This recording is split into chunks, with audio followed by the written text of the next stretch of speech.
Many of us, when we imagine peace, when we think about it, all the peace we've ever experienced in our lives is fleeting. It falls away. All of our relationships are doing well. We have all the plates spinning right in time, and then they fall one right after another.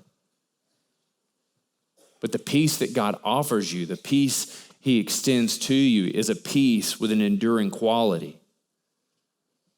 We pick up, and it says, a voice says, cry, and what shall I cry? He says, all flesh is grass, all its beauty like the flower of the field. God says, everything you see around you, every person, everything of beauty and delight, all of these things fail, all of these things are faulty. But the word of the Lord, our God, will stand forever. The grass withers, the flower fades, but the word of our God will stand forever. Over and again, the promise of our God is that his word endures. And his word to us in our difficulties, his word to us in our setbacks, his word to us in our perceived and real inadequacy. So he will not fail, he will not disappoint. And his invitation to you to have an experience of peace that is everlasting is an open and perpetual invitation. God wants you to experience peace. He doesn't merely want you to experience the possibility of peace, but he wants you to experience real, true, and lasting peace. And that in the person of Jesus, who Isaiah 9:6 says is the Prince of Peace. So we've seen peace is provision. We've seen its enduring quality, God's necessity of preparing our hearts for it. But as we move into verse 9, we see the report of peace. And it's this articulation that's so beautiful because it describes peace in terms of his strength, yet also his tenderness. He says, go on high up on a mountain, O Zion, herald of good news. Lift up your voice with strength, O Jerusalem, herald of good news. Lift it up, fear not. Say to the cities of Judah, behold your God.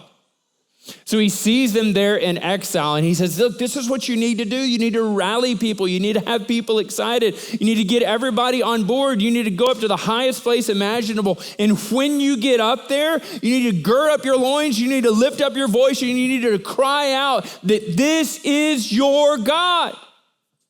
All the various things around us in our lives that call us to an experience of peace or delight or joy, or we're almost over, or the semester is almost over, or my boss is about to retire, or my relationship's going to move into this next phase, all of these things could ultimately fail and disappoint. So he calls on the people. He says, don't look at your experience, don't look at your immediate setting, but behold your God. Do you see the difference when we raise our eyes from looking at the horizon of difficulty to looking towards the heavens from where our help comes from? He says, behold your God, and then he begins to describe him in terms of his terrific strength. He says, behold your God, behold the Lord comes with, everybody say might. The Lord comes with might, his arm rules for him. Behold, his reward is with him, his recompense before him. There is nothing our God cannot do. There is no obstacle in your life, no setback that you've experienced, no failure in your present, in your past, or that will yet to be in your future that our God cannot overcome and redeem. Do not get lost in the sea of your consequences and take your eyes off of beholding your God.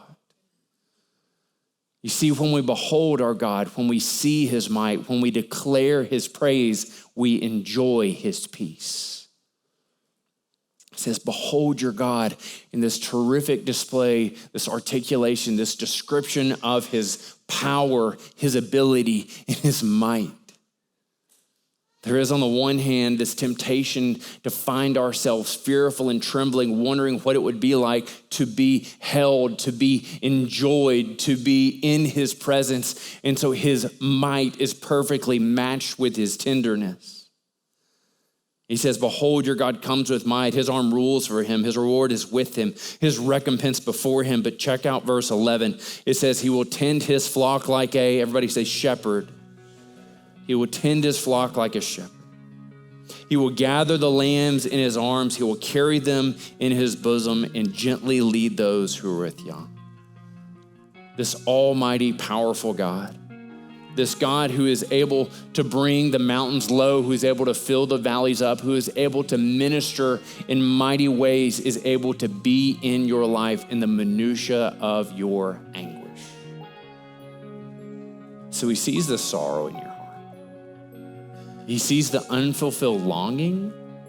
He sees the disappointment. And like a shepherd tenderly leading the flock, our God invites you to be with him.